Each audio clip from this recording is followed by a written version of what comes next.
This is an NBC News special report. Here's Harry Smith. Good day from New York. We are coming on the air with breaking news from overseas, where a terror attack has struck in the heart of Barcelona, Spain, according to police there. At this hour, a manhunt is underway for at least one suspect after a van plowed into a crowd of pedestrians in a busy area popular with tourists, killing at least one person and injuring some 32 others. We want to get right now to NBC's Kelly Cobier, who's standing by in London. Kelly, what's the latest there? Well, Harry, police have closed down that area. They're asking people to stay away. They've cordoned off parts of it. As you can imagine, they are still treating victims, some 32 injured, 10 of them seriously injured, and at least one person dead. Police fear that the number of fatalities will rise. We've been looking at these social media pictures posted on social media over the past couple of hours, and they show really an absolutely devastating scene along Las Ramblas district in Barcelona, a district that is very popular with tourists. It's one of those must-see sites for those visiting Barcelona. It was a beautiful day, about 5:15 in the afternoon, Spain time. The area was packed with tourists when eyewitnesses say this white van jumped the curb and accelerated into the crowd. These pictures, some of them just too graphic to show on television, show people lying on the ground, some of them not moving. Emergency services helping many of the victims, and also people who were simply eyewitnesses and not hurt, also trying to help the wounded. As you mentioned, police at this hour are looking for at least one suspect.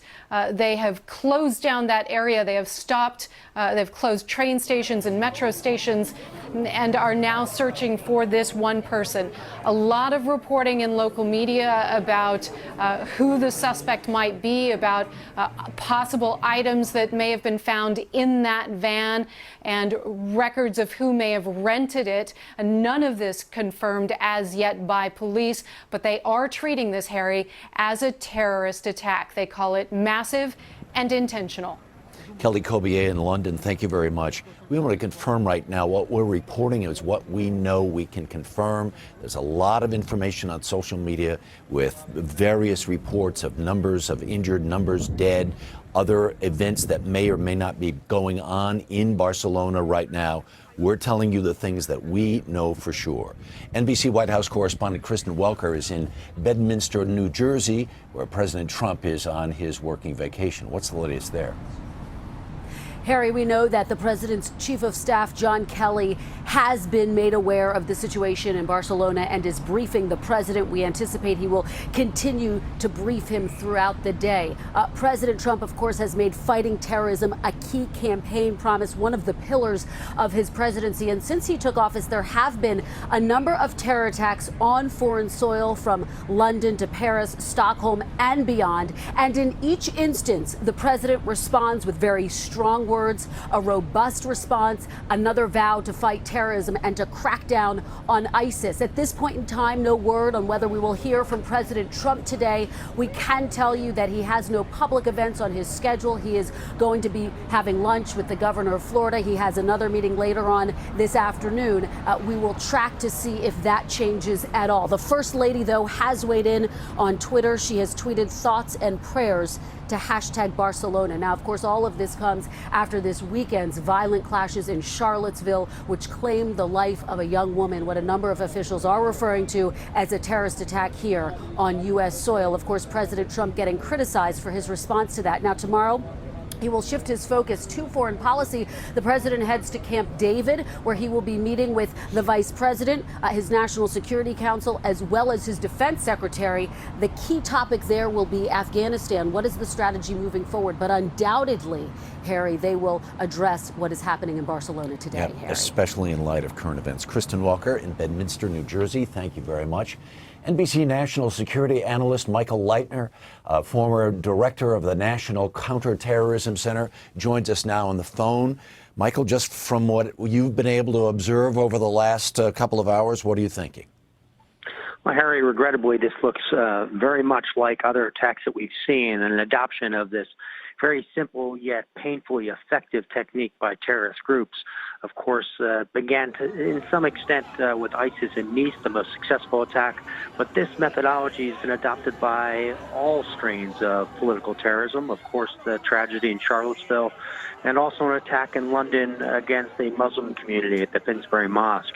So regrettably, these are very, very simple tactics, but they can be highly effective in open democratic societies, and it's extremely challenging for officials in any city, whether it's the United States, the UK, France, or now in Spain, to defend perfectly against these sorts of attacks. Just as we're continuing our conversation, Michael, I want to report that national police in Spain are calling urgently for blood donations there. As we know, there are several dozen people injured. We don't know the extent of those injuries to this point yet. Michael, just as we continue to observe this, it was just last summer on Bastille Day that horrible attack happened in Nice. As I've been looking at pictures on social media, they are horrifically reminiscent of what we saw that day last summer.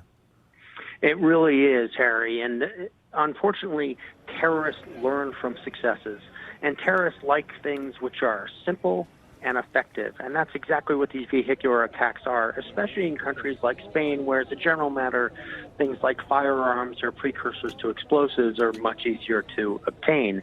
The Spanish have a long history with terrorism. They have avoided, to some extent, the real pains of Islamic-inspired terrorism that the French and the UK and the Germans have seen, although, of course, they did experience a serious attack in the Madrid train system in 2004. But their biggest experience has been with Basque separatists. That terrorist strain has dropped significantly over the past couple of years, and this really is not a technique or approach that traditionally Basque separatists would have taken. So I think, although we obviously don't know enough, there are enough hallmarks here, and what the Spanish officials are saying, it looks much like the European attacks we've seen over the past year or two. Yeah, because if memory serves, the Basque separatists in the most violent parts of that movement, there were bombings. Difficult to sort of, look at this, and we've not heard that anyone has taken credit for this thus far. Are you hearing any rumblings, anything reportable that you could enlighten us with in that regard? I'm not, but I don't think we should really read into the fact that no one has taken credit.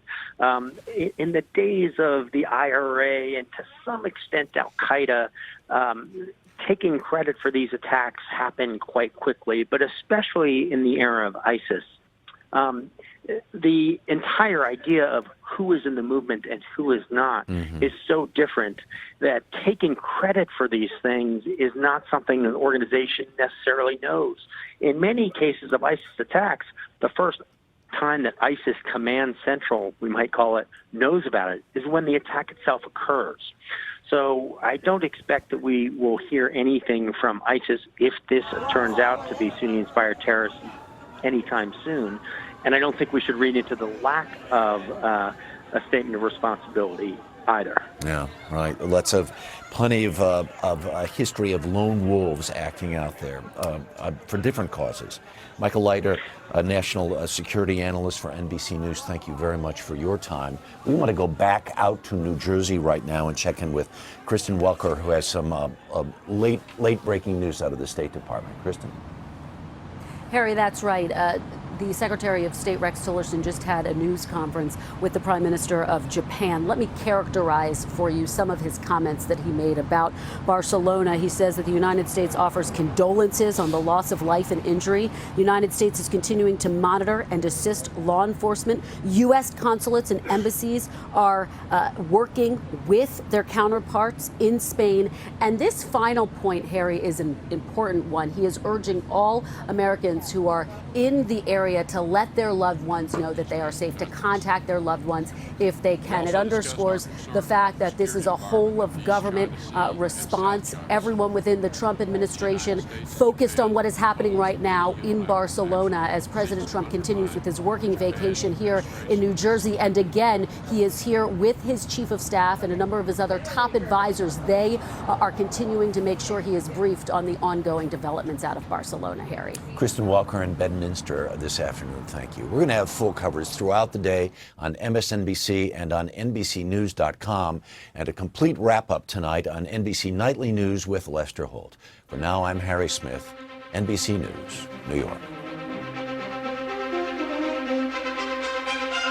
Hey, NBC News fans, thanks for checking out our YouTube channel. Subscribe by clicking on that button down here, and click on any of the videos over here to watch the latest interviews, show highlights, and digital exclusives.